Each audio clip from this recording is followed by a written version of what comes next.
It's Sunday. Oh, it's Rog, and we back like Shohei Ohtani, minutes after the final whistle of Tottenham Hotspur's rebirth and the defenestration of Newcastle in crisis. My heart still pounding with joy after watching tiny little Everton buccaneer all over Chelsea. Are we good at football? We'll discuss. And Manchester City fall behind against mighty Luton, but dig deep. Pluckily, bravely pull out a big boy win that no one saw coming. We'll break it all down.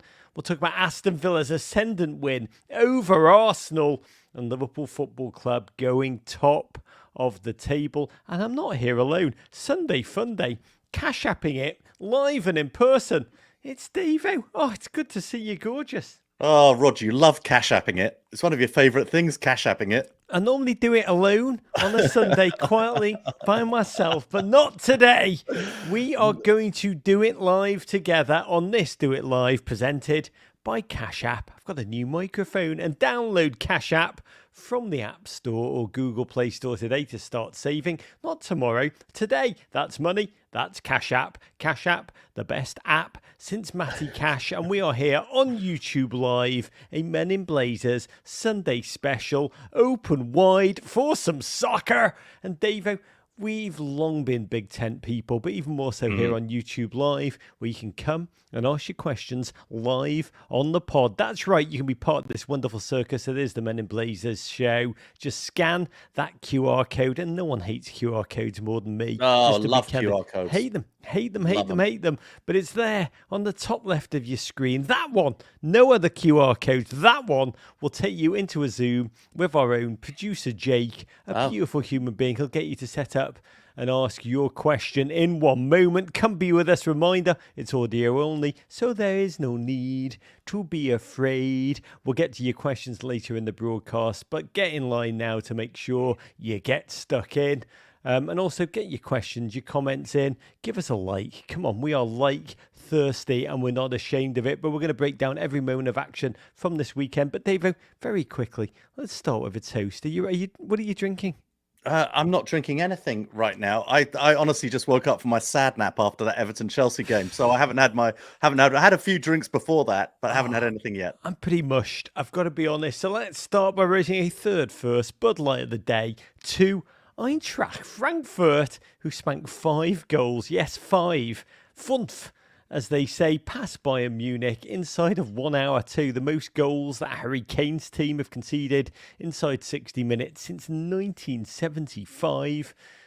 Also, Bayern's first Bundesliga loss of the season. Just spectacular achievement for Paxton Aronson's team. And yes, that is how they are known around the world, even though Dude didn't get off the bench. In the demolition, he had good seats, so we're claiming this as an American victory. And I do feel sorry for whomever Bayern play next. Checks notes. Manchester United Tuesday night, as they say in Germany. Probst, Andre Onana. David, take us deep into today's games.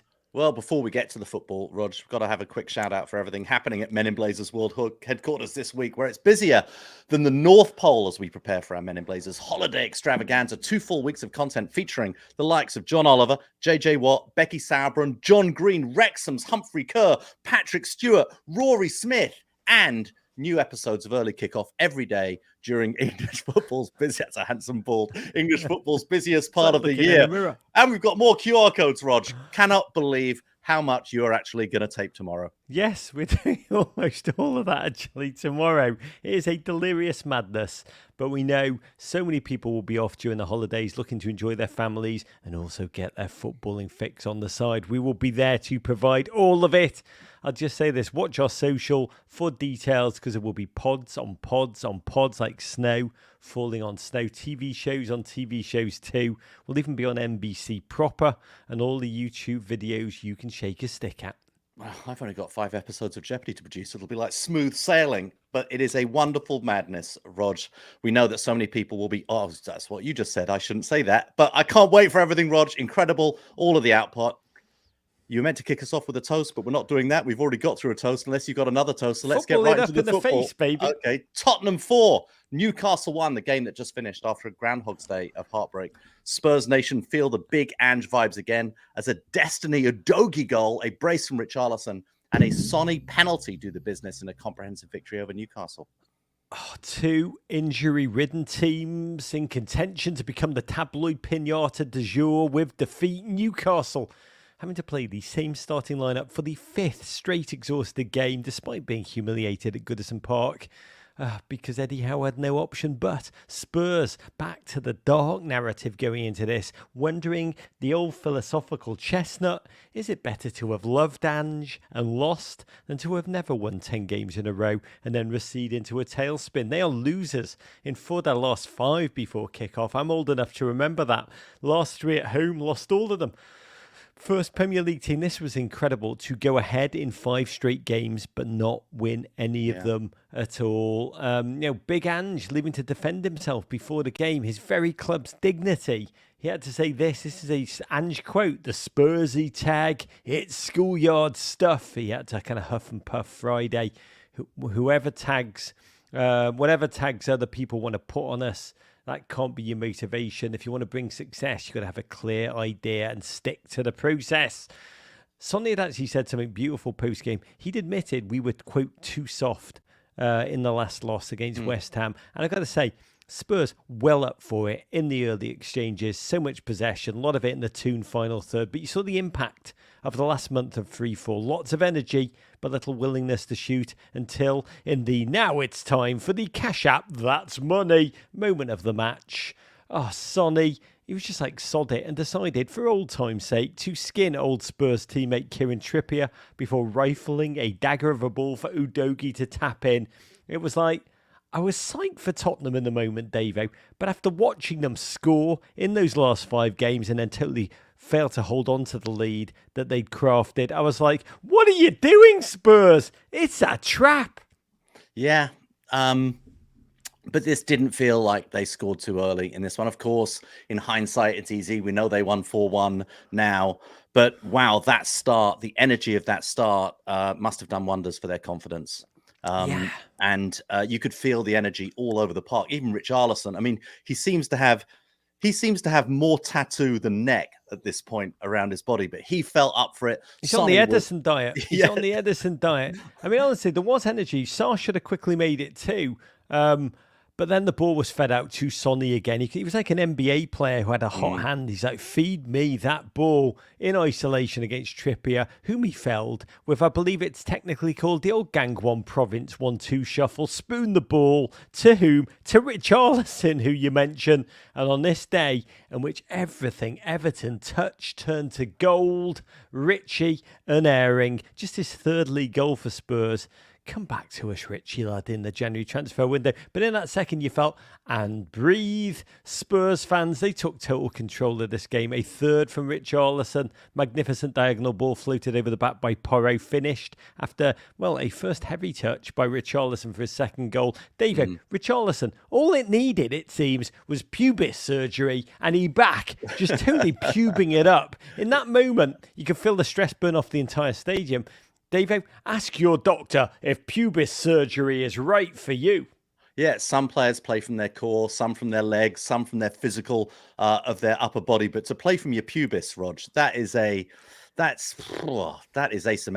Yeah, your motivation always be centered in your pubis. I don't even know where that is, that vague Latin area. It's one of those muscles. You don't even remember. You don't remember where it is. I have no idea. Who cares? I think Christian Pulisic, the only reason I know where pubis is, I think Christian Pulisic pubised one in the World Cup. Goal. It was not my pubis. I didn't score in my pubis. You did. You did, lad. Be proud. Like Richie. Pube it in. By the way, Tina Satana writes in the chat, Newcastle looked pooped. Absolutely. All caps. They did, right, Davey? Shattered. Yeah. I mean, shattered, tough game. I mean, just going to Goodison Park, Rogers, as we'll talk about with Chelsea later, is just, it's mentally exhausting for a team playing in Europe.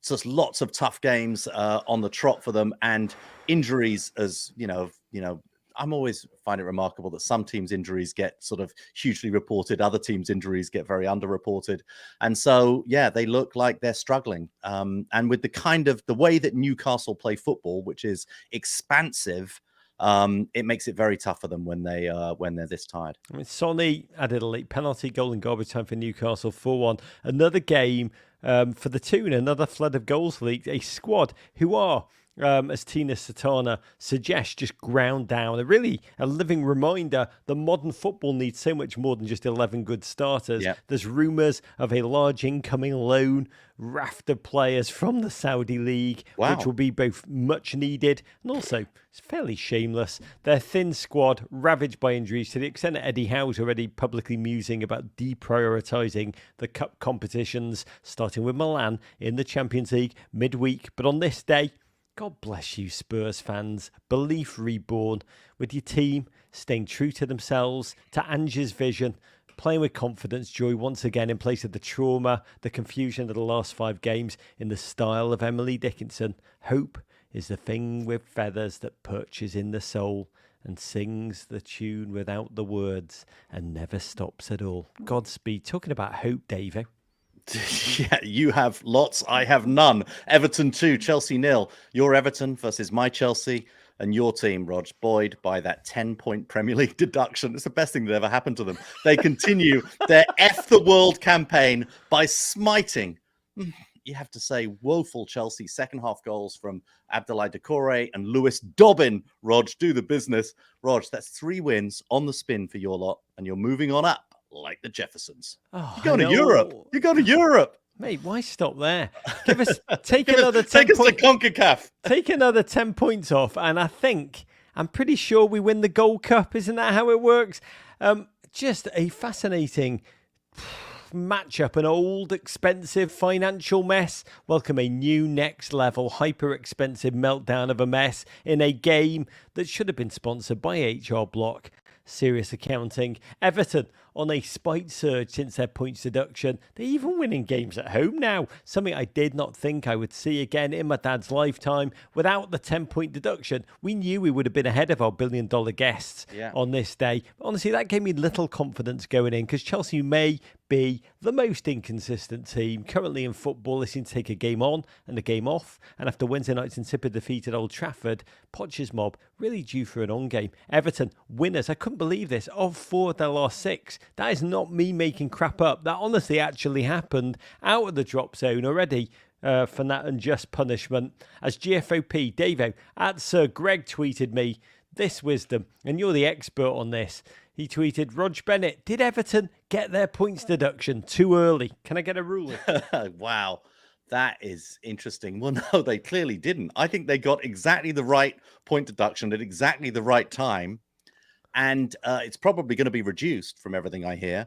So it's going to be even better. You're going to then get a deduction that won't be, you'll get a deduction to the deduction that won't be as much of a reduction as you would have wanted. You'll be able to go us against the world again, and it will be a double whammy. I think what Davo means is Europa League, here we come. And we began with huff and puff, press and mess against dodgy keeper Sanchez. Chelsea, though, had the need for speed. Mudryk realised quickly that his walking step was far too much for Ashley Young to keep pace with. Oh, God bless you. James Barris just wrote in the chat, the domestic treble's still on, Roger. I'd throw the Florida Cup in that. And when are we going to defend that bad boy? I've got to say, in the open exchanges, Broha, so direct in moments. Palmer, so cockily impotent. Really, it only felt that Chelsea's lack of a clinical finisher was preventing them from running away in the first half hour. Hard to watch, honestly. Poor Reece James limp out again with early hamstring. David, your gent's got Pulisic luck with injuries. But, Rog, I can't believe you're missing the most significant and important point here. You don't wear mint green to a Blazerico. You just don't wear mint green to a Blazerico. It just is it's a golden rule of soccer. It's like scoring too early. It was just a terrible, terrible outfit choice. And you mentioned things that are actually happening in the real game with Mudryk's speed and Reece going out. I really couldn't see any of it because I was just like, why would they choose that strip? I was going through the website, looking at all the alternatives for them to wear other than that terrible mint green to Goodison Park.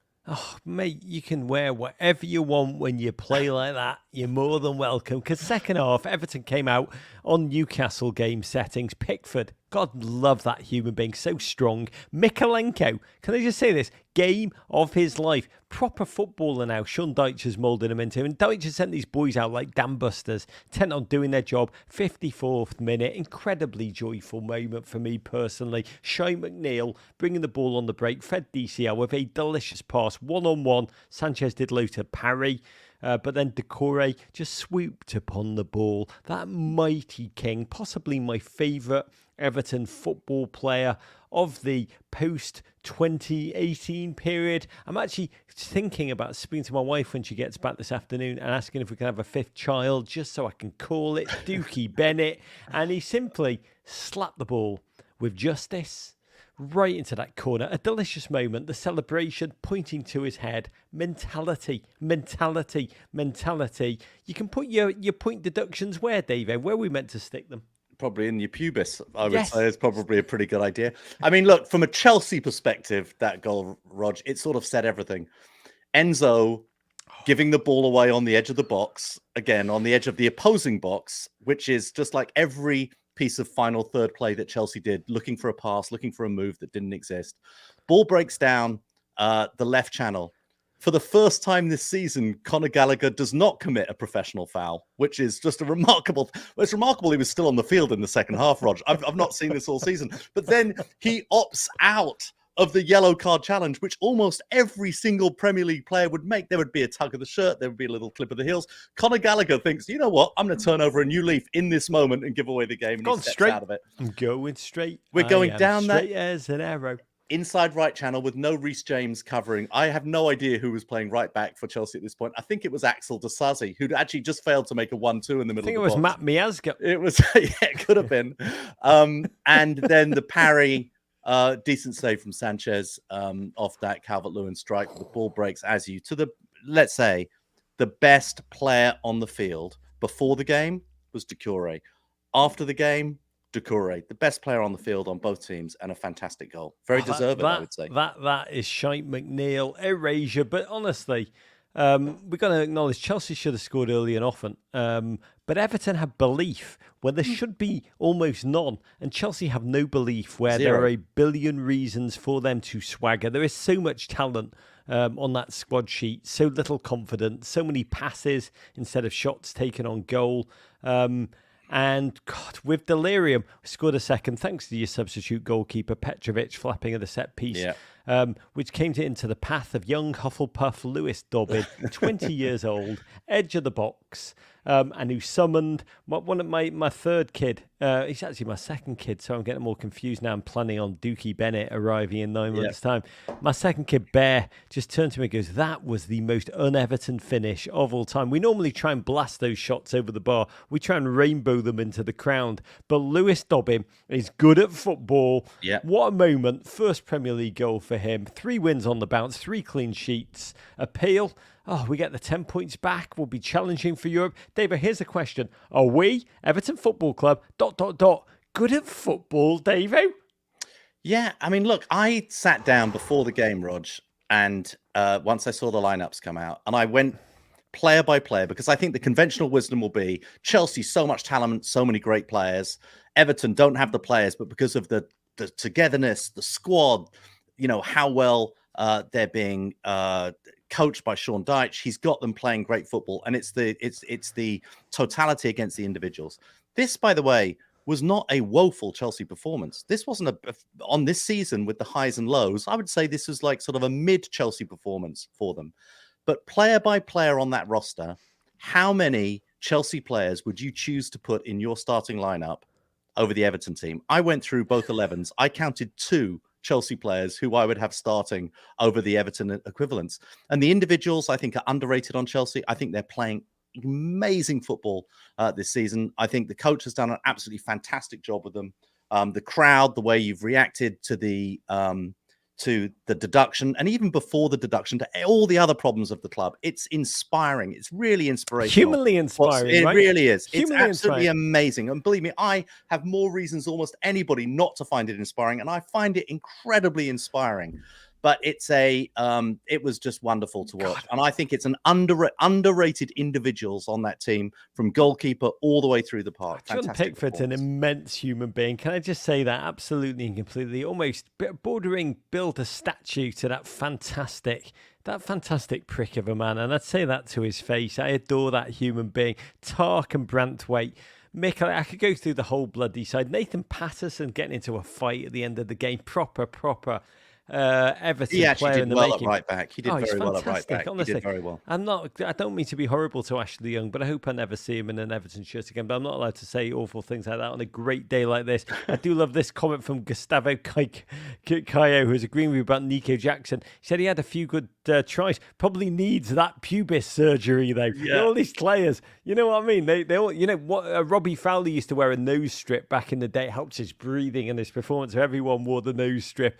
Soon everyone will just be clocking in for the doctors. Can I get that pubis surgery, please, mate? It's going to give me levels. By the way, talking about levels, not to be hyperbolic for me here, Carlo Ancelotti, great manager. Sean Dyche, greater levels. By the way, this is a different conversation, but I'm prepared to have it anytime anybody wants. Sean Dyche plays the kind of collective football I actually think the US men's national team should play. That's another convo for right now. Happy to engage with it whenever. That's a good shout. I am so proud of Everton Football Club though. I wrote about this after the game. We are owned by morons, yes. We are preyed upon currently by jackals and Ponzi schemers. We have no money, very little hope, great fans. And the players on this day, just giving it loads. They were just giving it loads. You watch, like, Brantwaite diving tackle, Tart running over just to grab hold of him. Mikalenko doing just unbelievable levels of football. I think it was Onana who just came in and slammed him really hard. Miko's like thinking someone wants to fight him, sees it's his own teammate, and they're like, yes, lads, you. And I love it. I've seen a lot of truly collective Everton teams before. When I was a kid, we won leagues under Howard Kendall. The best Moyes teams were true warriors. But this group, their union with the fans in the face of doom, it is so soul-stirring. This band of brothers football. And the overlap with my dad at the moment, every game they win gives him such strength. He's a fighter. They are fighters. Just the overlap, the fusion in my mind of these two stories about things I love so much that have always been intertwined, but never more than they are in the moment, just gives everything so much more bloody life. Jared Saubergy writes in the chat, bless. The real question going to be, what will Everton do next year when we don't have a 10-point deduction to catapult us? Get another one. Yeah. Get another one. Bite your arm off for a 10-point lead deduction. 10-point deduction is merely the fuse that we light to greatness. We're a rocket ship, Jared Sauber. Oh, we're going to the moon. Yeah, no, really impressive display by your mob, Rod. Congratulations. So happy your dad got to witness that. That's a really wonderful thing. And where it leaves Chelsea, I mean, I have no idea. I mean, Phil Neville was so positive on the post game. You got to stick with the manager. You got to stick with these young players. They're all going to be great. But I look at a group of players who it's their mentality, it's their attitude, just the look on Nicholas Jackson's face when he's coming on, when he's doing nothing, when he's attempting to score goals, even when he scores goals occasionally, the look on his face doesn't give me any confidence. Chelsea are a team almost without mentality. There are a couple of exceptions. I thought Cole Palmer had a good game. I thought Gallagher, amazing to watch him play 90 minutes of football. We haven't seen that all season. But other than that, with the injuries and everything piling up, this is a very, very sad place for Clear Lake Capital. Rog, Jen Sykes writes in the chat, Poch's cap had a Kendall Roy vibe. Yeah. Has he given up? No, he's not given up, Jess. You've got to watch him drop his L to the OG in the locker room before the next game. He will be back. JMP Wellesley in the chat says, I swear the ghost of Shane McGowan has been the 12th man for the squad for these last games. God bless in every way.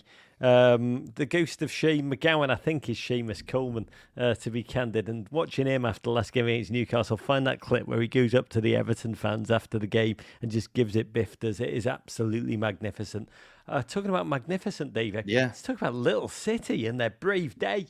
Yeah, exactly. Little City, the game we were watching on the split screen, Luton 1, Man City 2. City limped in, having taken just 3 points out of their last 12, and they are served a shock as the Hatters jumped out to a 1-0 lead in the first half, injury time via Bam's English cousin, Elijah Adebayo. But second half goals from Dream Destroyers Bernardo Silva and Jackie Grealish, Rog, see City come back to claim their first win in 5 games. Oh my God. Before the game, Pep Guardiola said sometimes you need a punch in the face to see how you react. And Man City had received that enormous fist in the gob. 4 games without a win in the Premier League. Really, the question is this derailing their challenge for a 4th successive title? Or is it just a prelude to all the haters being denied as they rip off a 15-game win streak?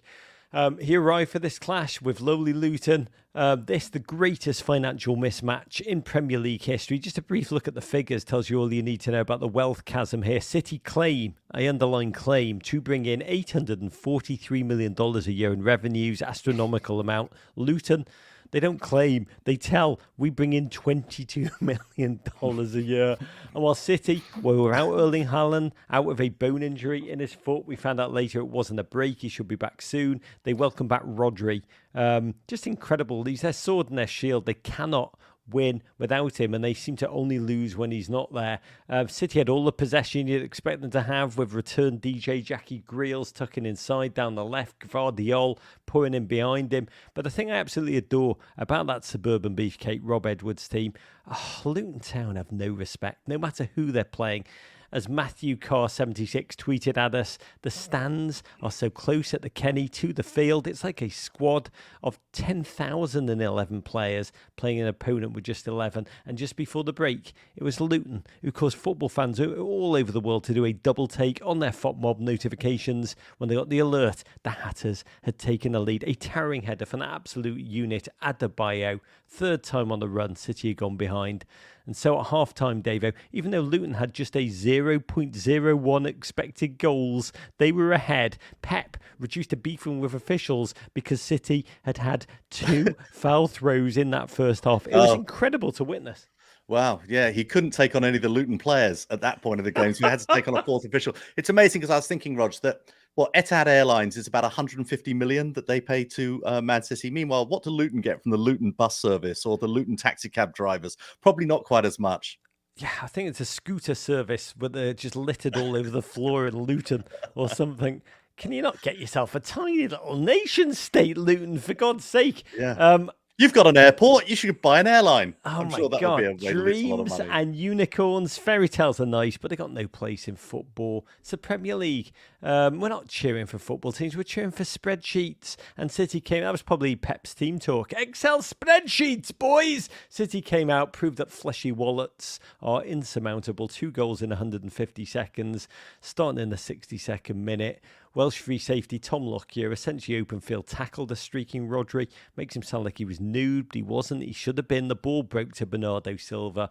Oh, what a remarkable human being he is. When City need him, he finishes so smartly. Just such an excellent footballer. And then it was old Jackie Two Calves, back from suspension, flew down the left. Metin Alvarez cross over sliding finish. City able to close this one out for their first win. This is amazing. Let's remember it when they've strolled to the title. Just how much joy we had in recent years. First win in 5 games. Rubberneckers go home. Nothing to see here. City finished weekend in 4th. 4 points behind Liverpool, Palace, Everton, Sheffield United left to close out the year. Davo, feels like rumours of their death greatly exaggerated, but we do need to say Luton, despite coming close to 2 victories, I mean, the heartbreak against Arsenal midweek, now this, they are left with nothing to show for paper apart from incredible memories. These games, the way they've squared up to 2 global powers, I hope they provide lasting memories for the fans and those who pat the Kenny, even if they do go straight back down. I mean, these memories should say it's not nothing, right?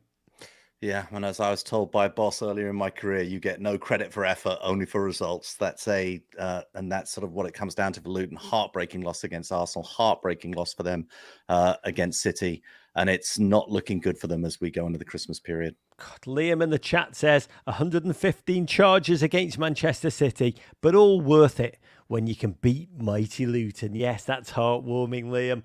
Oh, David, Yeah. can we do a quick breeze through yesterday's games? Yeah, they might be playing them in the in the championship. Yes, we can do the breeze through. We've still got Aston Villa, Arsenal. We got a bunch of the stuff, but yeah, there was a massive win for Fulham. It was a vital point for Burnley yesterday. Your old mate Matty T was back between the sticks for the tricky trees, and bring us up to speed on the best of the rest, Rog. We should start with Aston Villa against Arsenal, Dave. Yeah, Second absolutely. time in a week. Yeah. Unai Emery's mob entered against a mighty power at home. A true test for both teams. Title credentials burnished. Or title challenge revealed for real? That was really the question going in. The big tactical question was who would start in goal for Arsenal after Raya's two flaps almost gifted Luton at least a point midweek. Arteta, though, not for turning, stuck with his man, his unconvincing man. Oh my God, I had to watch the ensuing action from the stands as his assistant AirPod Albert Stuyvenberg stepped in for Mickey, who was banned from the touchline after over-emoting one too many times. Villa, magnificent at home, 2 straight wins. We'd watched them totally dominate triple champion Manchester City midweek. They picked up where they left off, 7th minute, Neon Leon Bailey, CONCACAF thundering down the flank after Zinchenko caught out of position, centred to John McGinn, turned, finished with utter ruthlessness from a position many would just lay the ball off, lashing past Raya's hands. Davo, did they score too early? Because only Villa had dropped 0 points from winning positions this season. Milwaukee Bucks, Wes Edens, he's a football genius, right? Yeah, well, clearly they didn't score too early. I mean, this home record they have is just outstanding. Stealth team, look at their league position. You know, I think they won it all in 1981. This is their highest league position in the 40 plus years since then. Unbelievable to see Prince William's team, Rog. Now he's heir to the throne, doing so nicely. Fascinating though, watching Arsenal mount their response. They had a lot of the ball, never clear if it was Villa letting them, lulling them onwards to overextend their supply lines. The Gunners created little. Villa constantly snapped like terriers on the break till the end of the second half when Arsenal just turned up the intensity. And another storyline, Arsenal reject Emi Martinez came up strong. Arteta must have watched, not trusting Ramsdale. Raya flailing, wishing he could get back into the transfer market for the discarded one. The narrative in this game running so bloody deep, but still eclipsed by the tactical deftness at work. Arteta, matched by Unai Emery at every step. The man who once rode with Arsenal, now battling against them like some kind of Bass Jamie Lannister, but with 2 arms. And it is utterly magnificent to witness this Villa, David. Yeah, no, it's great. And they play really, really solid Premier League football. I mean, in every position and every phase of play. Unai Emery, I think, obviously, he went away and he became stronger. I think the failure made him stronger in the Premier League. When he came back, I remember saying on the pod, why would he want to come back? It seems so odd that he would want to return to the Premier League. But this is why. He learned a lot. He came back. He's doing amazing things with this team. He has a much stronger, tougher team than he certainly had when he was coaching Arsenal, his Arsenal. Amazing stuff. I'm very happy for him. I mean, it's incredible. By the way, Arsenal fans, yes, gutted the Kai Havertz handball that overruled the Nketiah goal late on. There was the penalty shout-ish.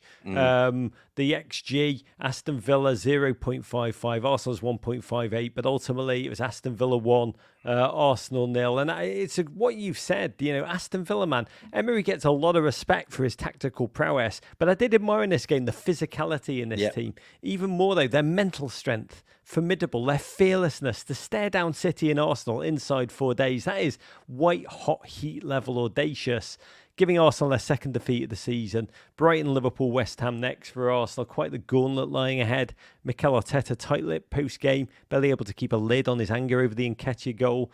My friend John Green, taping an end-of-year podcast with him this week, and I can't wait, tweeted, amid the darkness, Arsenal fans pull out one of my all-time favourite chants. We get to go home. We get to go home. You have to live here. We get to go home. But Unai Emery, huge respect, slaying that post-trauma that is Arsenal with his Villa. To me, Davo, the best Villa since Villa Leopolda, 15 straight home wins, 2 points off the top. Do we have to believe in them, Davo, as true title challengers? There are some very nice parts of Birmingham as well, though, Rog, we should say, and some very not nice parts of North London. But yeah, I think we have to believe in Aston Villa. In a post-Leicester world, it's impossible to count out a team playing really consistent, great football. They didn't start the season incredibly well. They've just mounted and mounted and mounted and mounted and mounted as the season has gone on. They playing very consistent week on week. You watch this team. There's no highs and lows. They just play great football again and again and again and again. We'd be idiots to count them out. God, I love them. I really do. I loved how John McGinn post-game banned the T word in the locker room. To me, this Villa, not the Stevie G one, but this Emery reincarnation, they are testament to a club having a vision and an alignment from top to bottom with a brilliant manager, sporting director overseeing the big vision, Monchi. They're almost like Brighton with more money. And it's magnificent to see. I think they've got the sixth biggest wage bill in the Premier League, to see it spent strategically and with vision. Top four for real. Top one, we will see. But they remain perfect at home this season. Other than that, League Cup September loss to Everton. And one other quick Arsenal note, 59,042 fans at the Emirates today for the Women's League game. Arsenal-Chelsea blockbuster. A new league record, 4-1 to my mate Jonas Eidval. His Arsenal go level on points with Emma Hayes, perennial champions. To more of that, magnificent to witness. Quick word on Liverpool. Davo. Liverpool. Oh, I asked you for a second there, Rog. Crystal Palace 1, Liverpool 2. Liverpool, do it again, Rog, coming back from 1-0 down to claim victory at the last over a pugnacious Palace. The game's real turning points, a very soft second yellow for an Ayew brother in the 75th minute. Mohamed Salah scored his 200th Premier League goal just a minute later off a deflection, and Harvey Elliott won it in the dying embers. Super sub. Liverpool, go top. God, just incredible. For the, I think, was it the seventh time on the road this season, Liverpool found themselves behind. They'd rescued 9 points along the way. Wow. And after the penalty, just, oh my God, could they do it again? And you knew they would, didn't you, people? They brought on Gakpo's intelligence, and Gale gave Liverpool energy and life. And so it came to pass, 75th minute, and Ayew brother got his second yellow card, super soft yellow card for breaking a Liverpool counter, utterly changed the game. Palace's admirable control evaporated within 98 seconds. Mo Salah slapped home his 200th goal for Liverpool, just the fifth man to hit that mark. Via a heavy deflection, no shock it was him scoring. Slightly more shocking, he had the willpower to keep his shirt on during the sellies, and from that point on, siege of the Palace final third. Just Harvey Elliott speeding into the box. Liverpool felt inevitable, lashed home a drive, Master Blaster in his New Balances. Oh, poor Roy Hodgson, wilting in his seat. Chris Richards looking up at the heavens as Liverpool once more just motivation and misdirection, them going 1-0 behind, and Palace fans left in the agony. I felt terrible for poor Roy Hodgson, who said it's sad to watch games like that. I will not miss them when I am gone. I think he means from football, not from life itself. Less a game of two halves here, Davo. More a game of two yellow cards. Yeah, it occurs to me that the exchange rate between yellow cards and red cards is like, we're really out of whack. I know red cards have become softer and it's easier to pick up a straight red card, but really, for the two yellows that Jordan Ayew picked up, I mean, it's just so bizarre that those equal a sending off that completely changes the game. It just doesn't seem just. It should be at least 3 yellows or 4 yellows.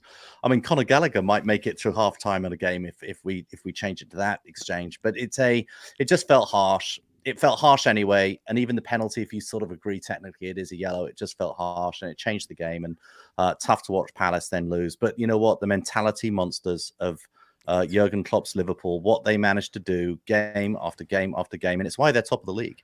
It is all top of the bloody table. Yeah. You could say they've got luck in this game. The sending off Van Ayew, the deflected equaliser, Alisson being their man of the match. But you're right, David.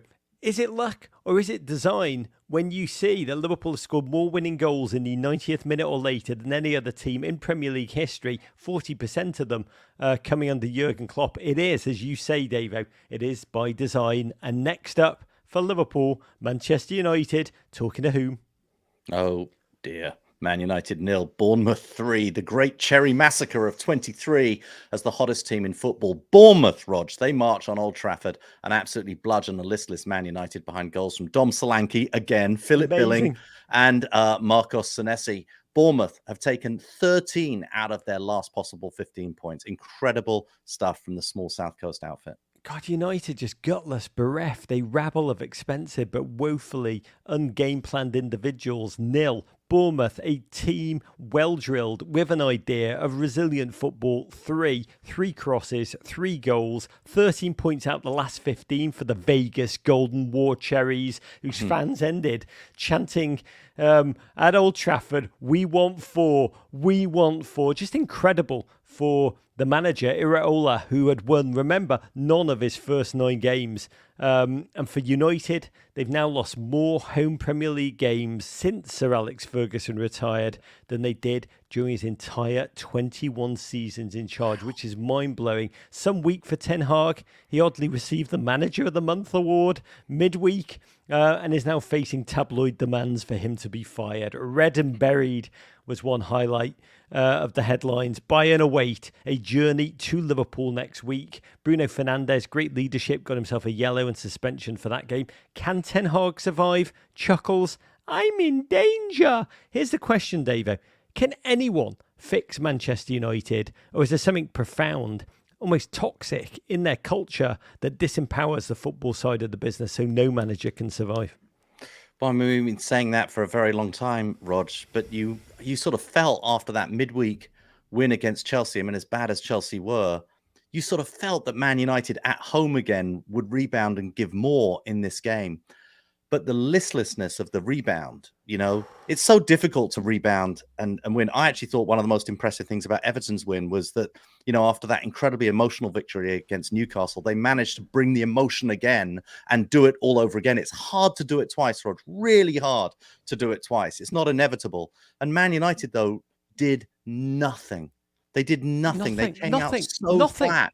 And it's amazing. Just the oddest thing. But it's a team of superstars. How do you continue to motivate them? I mean, all the reports are coming of Ten Hag had this disciplinary action against his players, trying to get them going. It's arsehole agents briefing the press. It's just bollocks. I mean, I did watch this game, and it wasn't shocking that United crapped the bed here in the freezing rain. And you do think Ottoman Empire, who talks about them anymore? Your Mongol Empire too, your Byzantines. All empires one day, they don't just fall because United fell a long time ago, but they are ultimately wiped off the face of the planet. And United starting to feel more and more Byzantine by the day. It is remarkable. Just quickly, other games from the weekend. Steve Cooper at Nottingham Forest, a must not lose to keep his job. And what does he do? Recall our friend Matt Turner. Guess who's back? Back again. I'm here for the Matty T redemption arc, like a goalkeeping Mr. Darcy. 3 saves out of 4 in the 1-1 draw of Wolves. Steve Cooper will hang on to his job despite 1 victory in 12. Let that man keep those gloves. Steve Cooper, or next Forest manager. In other 1-1 draws, Burnley got a point at Brighton, which I'm relieved about. JJ Watch joining me this week for another year-end conversation in our holiday extravaganza of content. Tough news this week for them. Burnley's young Norwalk, Connecticut teen sensation Luca Colliosho, who is US eligible, had been the spark of their season, faces a long spell on the sideline after knee injury. Godspeed to him. But another young prodigy for them, 21-year-old goalkeeper James Trafford, 10 saves, helped preserve a crucial point. Burnley play who next? Everton. So 3 points incoming there. Talking of 3 points, massive, thundersome goal from Manchester City loanee Jason McCarthy gave Chris Wilder his first win and a semblance of new manager bounce. There is life for Sheffield United yet. And in a matchup of Everton's 2 last good managers, Marco Silva's Fulham romped over David Moyes' West Ham 5-0. Raul Jimenez opening the scoring, 4th in the last 5 for him.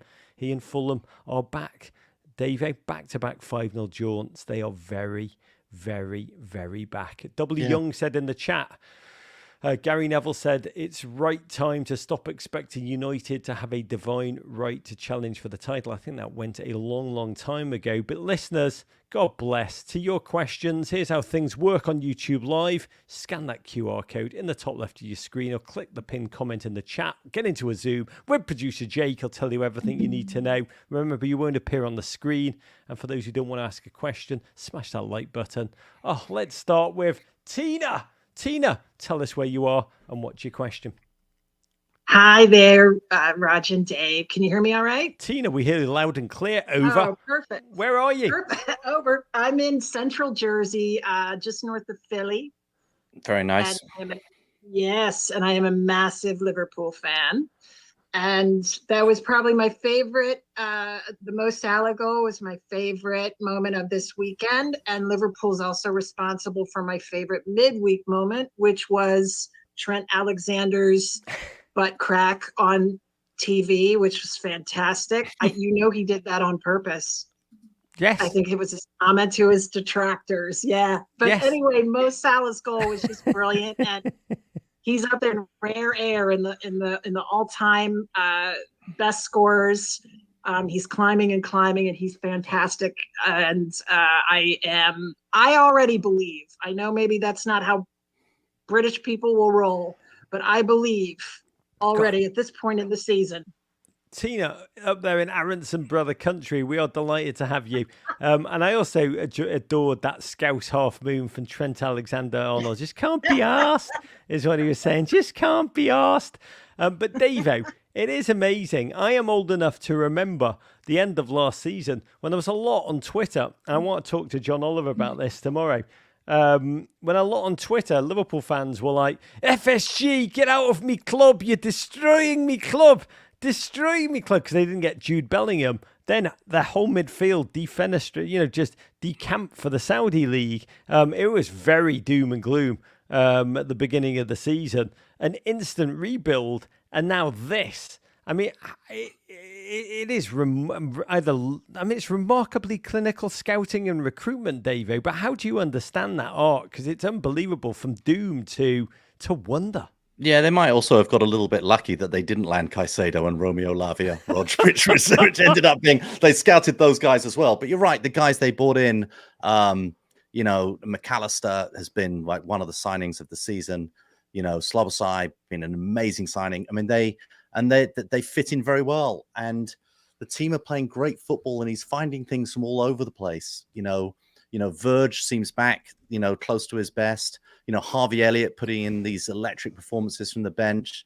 Joe Gomez looking like a certainly international class, centre back, right back again. Trent Alexander-Arnold doing it all over the field, whatever position he's playing in, and it's hard to figure out from week to week. So, yeah, Liverpool have a lot to recommend them right now, and I would dare say that Pep is not just thinking about, how he gets up the table and catches Arsenal. He's got to be thinking Liverpool could play that kind of perfect football with that mentality of Jurgen Klopp that will be very, very difficult for them to overcome. God, I've got to tell you, I cannot wait for the Liverpool-Manchester United clash of ages. Ten Hag is never more lethal than when utterly and completely written off. And I'm sure our next guest will have something to say about it, because next up, it's lovely to welcome back. It's the great Jen Sykes. Hi, Raj. Hi, Davo. Hey, Jen. Jen Sykes in the middle of a tornado warning, apparently, in Hillsborough, North Carolina, and a very suffering Chelsea fan. Yeah. And yeah, I've got to tell you, for the past 2 weeks, I've been getting text messages from my friends who are fans of Arsenal, Newcastle, and Spurs, just making fun of how bad Chelsea has been. And even when I tried to get back at the Newcastle person, Chelsea has to go and lose to Everton today. So here's my question. How much longer is this going to last? And in other words, do I just need to hide inside my house until New Year's and hope something miraculous happens to get Chelsea back on track, given the money, the talent, the coaching? Like, does it just need a new year to get under control and get my phone to stop making fun of me all the time? I think the fact that it's just I think the fact that it's just hide until New Year may be the most positive outlook I could imagine. I don't think it's going to get much better this season. I think Chelsea are going to be a mid-table team at best. I don't think relegation is going to be a real concern. I think their home and away form is pretty even. They seem to be just above, just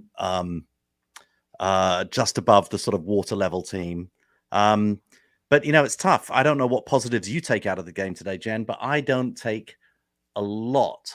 I don't think there's a lot. Yes, we've got a lot of young players. We've got to sort of think patience, but doesn't seem to be a fix. Maybe Nkunku coming back from injury, but it's going to take him a while to bed in. He's going to feel all the pressure in the world when he comes back. So I don't see a lot that's going to make it better this season. So maybe, if we don't get relegated automatically to the championship next season, maybe there is something that that these young players and Poch can put together with them, but I think it's going to be a long road. That's what Phil Neville, certainly in his post-game comments, was preparing us all for. What do you see in the Poch, David? Because this Poch is confusing to me. This Poch feels like he seems like he's oddly passive, confused, not fully in control of what he is watching, not fully in possession of the ability to push the right buttons and build here, that he's still shuffling through in a bemused fashion. I adore that man. I think he's one of the most, in stable times, one of the most confident and joyous and inspiring culture builders that I've seen. But it doesn't feel like he has full traction, that he has a full kind of foothold in terms of what he's building. Yeah, look, he has no veterans on that squad. Really. Well, he's got Thiago Silva. You make him sound like the US team with Tim Ream being the only person over the age of 18. Yeah, he doesn't have a lot to sort of latch into. And I think almost every team he's coached, he's had really experienced players. He's got so many young players on that team, and not just young players who are still trying to find their belief. I mean, it's evident today. And, you watch a guy like Mudryk and you look at a player with incredible speed, incredible gifts, incredible, more than just speed. He does amazing things on the ball, but zero confidence, zero mentality. A guy like Jackson, who is just, sometimes just can do such great things, but looks so lost. Certainly Cole Palmer, there's some hope, Conor Gallagher, but they are far from being the best level of their players. And then he's got these very expensive $100 million plus midfielders in Enzo and Caicedo, who both of whom have sort of disappointed, and those should be the guts of your team. So there isn't a lot for him to wrap behind. Plus, he's had a lot of injuries. It might not be the sort of, your starting choice players at every position, but he's been without his fullbacks for most of the season. He's been, without Nkunku since the beginning, Chukwuemeka, Leslie. He's just lost a bunch of players who he would want. Romeo Lavia hasn't been able to suit up. He's lost a bunch of his Wesley Fofana, a bunch of his central defenders. So he's never really managed to sort of get a run going with fit players. So I'd give him that excuse. But yeah, you're right. I would have expected him to be trying something tactically a little bit different. And Chelsea continue to play, as the football I enjoy watching, this pass first, side pass, back pass, side pass, this incredible lack of confidence playing out of the back, this lack of incision in the final third. You would think he would be playing something else, and it's not happening. The kind of football you like to watch. Welcome to Everton, lad. We'll take these quick calls before we go because they've been super patient and I'm very fond of them both. Oh, come up onto the stage. It's the great Nick Andre. Nick, tell us where you are and what's your question. Hi, Raj. Not sure if you guys can hear me. Yeah, we hear you loud and clear over, Nick Andre. Tell us where you are, you beautiful human being. Wonderful. Well, I'm sorry if my voice is a little dead right now. I'm actually in the fantastic state of Columbus, Ohio. Just finishing up after the MLS Cup finals, which unfortunately did not go the way that I wanted to. But I just wanted to say, this is my first time ever in Columbus, and the fans here were just amazing. They welcomed us at every turn, and it was a fantastic game. And got to give them all the credit for the great game plan. And we had a slightly soft penalty to start off the match, but they took advantage of it with a good slip play to get the second. And my question really does come down to it's been a tough sports weekend for me. LAFC lost, Chelsea lost to your Everton this morning.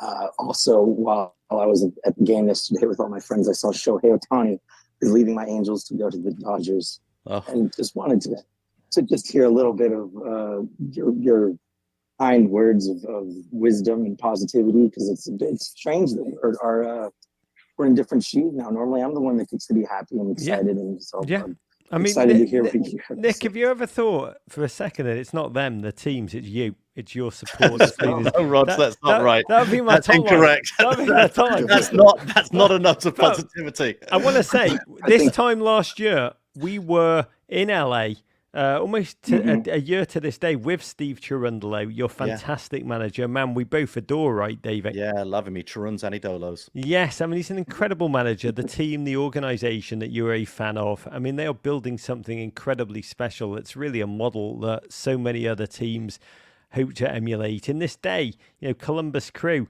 I mean, Darlington Nagbe in MLS has become like the Ark of the Covenant. Whoever carries him wins the bloody thing. It's very hard to battle. Just believe me, going all the way back to biblical times, I believe, the Ark of the Covenant.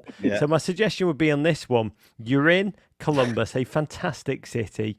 Get yourself to Schmidt's House of Sausage before you leave. Get yourself a cream puff.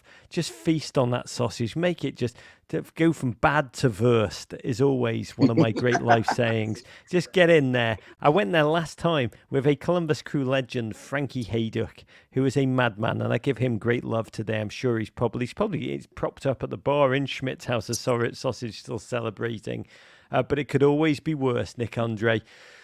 You could be an Everton supporter. You honestly sound like say that. Yeah. So I don't know if that's worse right now. No, you're having a great day. I mean, Ark of the Covenant 2, LAFC 1, that really puts the result in perspective. How has nobody called their team yet Ark of the Covenant? That's just such a great MLS teams, stop calling yourselves SC and Soccer Club and FC. Just go balls out, Ark of the Covenant for that next one. Make it happen. Nick, but the last thing I'll say is it's incredible.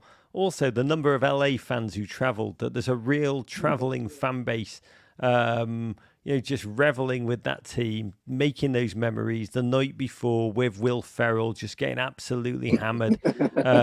And those are the things you will remember in this journey. And I just tell you, supporting the teams you do, there will be happy days. There will be many, many happy days to come, you beautiful human being. Thanks for being with us. Godspeed to all of you. To the crew, huge, huge love, particularly to Savannah B, who's an icon for us and Men in Blazers from the old days of the Columbus Crew. By the way, Frankie Haydock is Columbus Will Ferrell. I'll die on that hill. Very quickly, let's bring on Jacob. I think the United Spurs of America, long-time commenter on these great YouTubes. Is it you, Jacob? Are you really there? Yeah. Can you hear me all right? We can hear you, you beautiful human being. Tell us where you are and what your question is, you amazing man. I am out here in Texas. Obviously a Tottenham Hotspur fan. Very much in a good mood today. I'm enjoying green W's. That's what I've been looking for. I've been asking for it. It's back to be back, good to be back to winning ways, rather. So honestly, really enjoy the show, guys. I just want to say that first and foremost off the top as well. Really enjoy what you two do. We really enjoy your voice. You've got a voice that's just like honey and silk combined together. Just wait till my son starts screaming. You might change your mind. But yeah, guys, I'm just really honestly enamored with Ange Postecoglou. I think some people are upset with the amount of attention and praise that he's received as a manager so quickly. And I just look to a lot of other projects that other, shall we say, larger clubs. I look at them and I say, how did Klopp do in his first year? How did Pep do in his first year? How did even Arteta do in his first year? I mean, I know he did win that FA Cup, but I did not admit that. So I just think that, for me, this guy's completely transformed a lot of the fan base's opinions. Like I run my own little YouTube channel, and I talk to fans who've been fans for 60, 70. Their family's been, part of Tottenham Hotspur since the beginning, and they all feel the same way, that it's a feeling around Tottenham Hotspur that they've never quite felt in quite some time. And for me, it's really a lot of the same feelings. And I have not been a fan quite that long. I was born in 1990, so I haven't been a fan as long as that, but as long as I've been a fan, I can say I've never had this much excitement whilst having such little expectations, I would say. Yeah, I mean, I'd say first of all, I love your phrase green dubs. I think that's like it sounds like the next McConaughey book. Look, I mean, Davo, Ange Postecoglou is less a manager and more a godhead of a religion, which, by the way, I like to believe in. I do. I hope this wins out there. You're right, Jacob. There's a lot of haters in England. He's come in. He's dared to be different. He's dared to talk about emotional truths. He's dared to be bold, to be audacious. He's dared not to take the knee when the English media have stepped up and laughed at him with the recent dip. Those are brave things to be. I think there's a lot of people. There's a phrase that we talk about on this show a lot that Steve Coogan said, where if you give an English person the choice between their success and your failure, they'll choose your failure every time. Because it's very validating. Ange has come in with his nice ways, with his human truths, with his caring and love and his positive message. See, that really fell on his ass, didn't he? That'll get you nowhere. I think there is a sense of that. And so, tall poppy syndrome, we talked about it before. I would like to believe Ange is going to win out. There is already in the English media a couple of people. One person called him an Australian PE phys ed teacher, essentially. There's a lot of wanting him to fail. David, I've got to tell you, I hope. I do. I mean, I have a huge soft spot for Tottenham Hotspur fans in general. But I really hope just humanly he wins outright. Yeah, look, it's a factor. The British media will always hit anybody when they're they'll build them up and then they will bring you down. The sports media do it even worse than the sort of the average of the mean of the British media. The British football media do it even worse than the sports media, and so you've seen a lot of that pile on. I tell you what I found surprising is that some Tottenham fans or some corners of the Tottenham community have also asked some of those questions about Big Ange, because I got to tell you what he's done over there, and I agree totally with your comment. I think that he is he's making me believe that there is something very different about what he's doing at Tottenham, and I think the players certainly believing in it. Today, I thought was wonderful football that they played. Yes, against a pooped Newcastle United, but I thought they played wonderful football, and I, like you, Rog, I am rooting for Big Ange to do it this season. They're in the European places now. I think they could do even better this season. So yes, Forza Tottenham. Oh, God bless. What a lovely note to end this one. Just give us, Davo, a quick reminder of everything that's going on this week forward. Everything that's going on. I just wouldn't have the time, Rog. There's so much. Powered by Bud Light, easy to drink, easy to enjoy. But it's all about the Men in Blazers holiday extravaganza coming up over the next few weeks, Rog. Just drink it in. GFOPs, enjoy. And can you close this beauty off with a toast? Oh, I do. I can, and I will. I will say I will be back on Wednesday after the Milan and Newcastle date of destiny. I think PSG also playing Dortmund. Come be with us on Wednesday at the final whistle. But let's end with a toast, raising a shot of Jägermeister, this bottle of human emotion in a shot glass, to the news that the United States and Mexico have formally submitted a bid to host, the 2027 Women's World Cup. The bid entitled New Heights, which made me think it was some collab with the Kelsey brothers. But no, no, it's a gesture towards the immense economic step. That would be a smart idea. By the way, it'd be amazing. I really did. I exactly when I clicked on it to see like Trinity Rodman just like there being like, yo, Travis. But it's not to be. The New Heights refers to the fact that if you host this tournament in North America, you can win. And FIFA, I know they love football, but there's one thing they like even more, and that's $3 billion in revenue that the US and Mexico have promised, as opposed to the 500. That's what they call green wins, Rog. They call them green wins. W's. Green W's. People are like, what? What? What? Yeah. Did you say 3 million? You had us interested. 3 billion? Okay, where did we sign? The last World Cup in Australia and New Zealand, fantastic. It had 570 million harvested. Rival proposals submitted by Brazil. Also Belgium, Netherlands, Germany, joint venture. But can you just imagine what a back-to-back men's 26 World Cup, women's World Cup in 27 will do for the profile of the game here? FIFA Congress are due to select the host in May. Let us hope we're doing the right thing to get the bid, which is, of course, to back up a bank truck filled with brown envelopes. Godspeed to all. Fantastic. Amazing, Rog. Okay, you can follow us on Twitter at Men in Blazers, at MC Davies, at Rog Bennett, on Instagram at Men in Blazers, at MC Davies, on Facebook with the Men in Blazers, on Twitch, twitch.tv/Men in Blazers. Also, our TikTok, look for it at Men in Blazers. You can always email meninblazers@gmail.com. We love and cherish getting your emails. Venderpunk, Rog. Oh, War Pig. That's a Rabona. I like snacks. Balls win, balls win. Take that, Gloria. Balls lose. To Tweed. Abrigado, rock on, mate. Kung Fu Fight in America. Love you, Davo. I love you, Rog. Love you, Abdoulaye Decore and Green Dubs.